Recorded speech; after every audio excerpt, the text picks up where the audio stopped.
కాంగ్రెస్ వ్యవహారాలపై ఢిల్లీలో కీలక సమావేశం జరిగింది. రాహుల్ గాంధీతో భేటీ అయ్యారు ఆ పార్టీ ప్రధాన కార్యదర్శి కేసీ వేణుగోపాల్.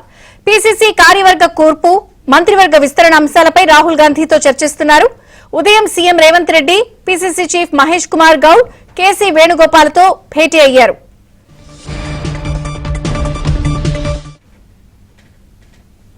రాహుల్ గాంధీతో కేసీ వేణుగోపాల్ భేటీ అయ్యారు. వివరాలను ఢిల్లీ బ్యూరో చీఫ్ కృష్ణ అందిస్తారు. కృష్ణ, చంద్రిక, తెలంగాణ కాంగ్రెస్ వ్యవహారాలపై ఢిల్లీలో కీలక సమావేశం జరుగుతుంది. రాహుల్ గాంధీతో ప్రస్తుతం కేసీ వేణుగోపాల్, కాంగ్రెస్ జనరల్ సెక్రటరీ కేసీ వేణుగోపాల్ భేటీ అయ్యారు. ఈ భేటీలో ప్రధానంగా పీసీసీ కార్యవర్గ కూర్పు, మంత్రివర్గ విస్తరణ లాంటి అంశాలపైన ఆయన చర్చించే అవకాశాలు ఉన్నట్లు తెలుస్తుంది. ఈ సమావేశం తర్వాత ముఖ్యమంత్రి రేవంత్ రెడ్డి కూడా ఈ యొక్క సమావేశంలో పాల్గొనే అవకాశం ఉంది. ముఖ్యమంత్రి రేవంత్ రెడ్డితో పాటు పీసీసీ చీఫ్ మహేష్ కూడా పాల్గొనే అవకాశం ఉన్నట్టుగా తెలుస్తుంది. మహేష్ కుమార్ గౌడ్. సో మొత్తానికి మహేష్ కుమార్ గౌడ్ సెప్టెంబర్ 2024లో తెలంగాణ కాంగ్రెస్ అధ్యక్షునిగా బాధ్యతలు స్వీకరించినప్పటి నుంచి ఇప్పటి వరకు కూడా కార్యవర్గం పూర్తి స్థాయిలో కార్యవర్గాన్ని ప్రకటించలేదు. కార్యవర్గంలో 4 వర్కింగ్ ప్రెసిడెంట్ నియమించాలన్న ప్రకటించి ఉంది. వీరిలో ఒక రెడ్డి, ఎస్సీ, ఎస్టీ, మైనార్టీ వర్గాల ప్రతినిధులు కూడా ఉండే అవకాశం ఉంది. గౌడ్ స్వయంగా బీసీ వర్గానికి చెందిన వారు కావడంతో బీసీ వర్గానికి వేరుగా వర్కింగ్ ప్రెసిడెంట్ పదవి ఇవ్వడం లేదన్న విషయం కూడా బీసీ నాయకుల్లో కొంత అసంతృప్తిని కలిగిస్తుంది. ఈ నేపథ్యంలోనే బీసీ వర్గానికి సరైనటువంటి ప్రాధాన్యత కల్పించాలనే డిమాండ్లు కూడా వెలువడుతున్నాయి. ఇక మంత్రివర్గ విస్తరణకు సంబంధించి చంద్రబాబు ప్రస్తుతం తెలంగాణ మంత్రివర్గంలో 18 మందికి అవకాశం ఉన్నప్పటికీ కూడా ఇంకా 6 ఖాళీ ఉన్నాయి. ఈ ఖాళీలను భర్తీ చేయడం ఆలస్యం కావడం వల్ల పార్టీలో కొంత అసంతృప్తి పెరుగుతుంది.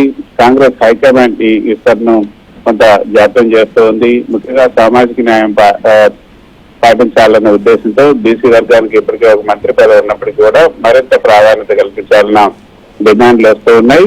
అయితే మరోపక్క ఏదైతే స్థానిక సంస్థల ఎన్నికలు ఉన్నాయో ఆ స్థానిక సంస్థల ఎన్నికలను కూడా దృష్టిలో ఉంచుకొని ఈ మంత్రివర్గ విస్తరణ స్థానిక సంస్థల ఎన్నికల తర్వాత చేస్తే బాగుంటుందన్న అభిప్రాయాన్ని ముఖ్యమంత్రి రేవంత్ రెడ్డి అధిష్టానం ముందు ఉంచినట్టుగా తెలుస్తుంది. అందుకే ఈ యొక్క విస్తరణ కూడా కొంత జాప్యం అవుతుంది. పార్టీ హైకమాండ్ ప్రధానంగా స్థానిక ఎన్నికల విజయంపై దృష్టి సారించడంతో విస్తరణ తాత్కాలికంగా వాయిదా వేసినట్లు కూడా కొంత సమాచారం అందుతోంది.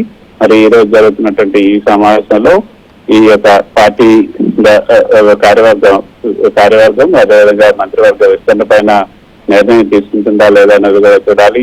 తెలంగాణలో ఇటీవల నిర్వహించినటువంటి సామాజిక, విద్యా, ఉపాధి, ఆర్థిక కుల గణాంక సర్వే ప్రకారం బీసీలు రాష్ట్ర జనాభాలో 56.33% ఉన్నారు. ఈ నేపథ్యంలోనే బీసీ, ఎస్సీ, ఎస్టీ, మైనార్టీ వర్గాలకు మంత్రివర్గంలో కూడా సరైన ప్రాతినిధ్యం కల్పించాలనే డిమాండ్లు కూడా వస్తున్నాయి. లంబాడ, మాది వర్గాల సంబంధించినటువంటి నాయకులు కూడా తమ వర్గాలకు కూడా ప్రాతినిధ్యం కల్పించాలని అభ్యర్థన చేస్తున్నారు. అందుకే పీసీసీ కార్యవర్గ కూర్పు, మంత్రివర్గ విస్తరణ ఆలస్యం కావడం వల్ల కొంత పార్టీలో అసంతృప్తి అయితే పెరుగుతుంది. సామాజిక సూత్రాలను, సామాజిక న్యాయం పాటిస్తూ అందరికీ కూడా సరైనటువంటి ప్రాధాన్యత ఇవ్వాలనే ఉద్దేశంతోనే కొంత పూర్తి స్థాయిలో కసరత్తు జరుగుతుంది. అదే కార్యవర్గం 1-2 రోజుల్లో ప్రకటించినప్పటికీ కూడా మంత్రివర్గ విస్తరణ మాత్రం స్థానిక సంస్థల ఎన్నికల తర్వాతనే ఉండే అవకాశం ఉన్నట్టుగా మనకు అందుతున్నటువంటి సమాచారం. Thank you Krishna.